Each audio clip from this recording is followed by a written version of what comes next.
Guys ఇవాళ ఏం జరిగిందో చెప్తా, మీరు నమ్మరు. Yeah, thank you. 2 checks are there, right? Yeah. ఏమైంది తెలుసా, ఈ క్యాష్ చూసారా?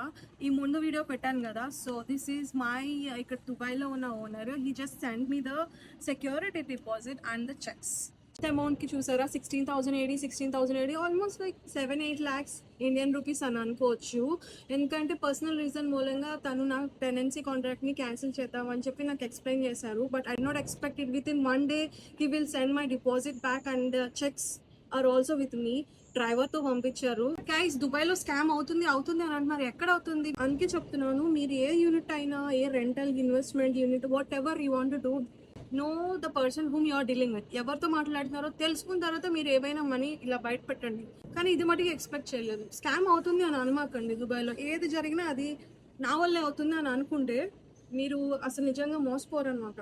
ఇది ఏ విషయంలో అయినా, జాబ్ పర్పస్ కానీ, మీరు ఇన్వెస్ట్ చేయాలనుకున్నా కానీ, రెంటల్ యూనిట్ కానీ, ఎవరికైనా డబ్బులు ముందిచ్చినప్పుడు మీరు ఎవరికి ఇస్తున్నారు, ఎందుకు ఇస్తున్నారు, దీన్ని మళ్ళీ వెనక్కి తీసుకోవాలంటే ప్రొసీజర్ ఏంటి, మీరు మొత్తం A to Z కనుక్కున్నాకే మీరు అందులోకి అడిగాలి నా ఉద్దేశం. సో దుబాయ్లో స్కామ్లు అవుతున్నాయి అని చెప్పి ఊరికే కామెంట్లు పెట్టడం కాదండి. ప్రొసీజర్స్ తెలుసుకొని అందులో దిగాలి మీరు.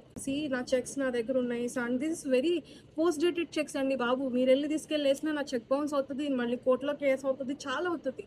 But this is like really sweet of him.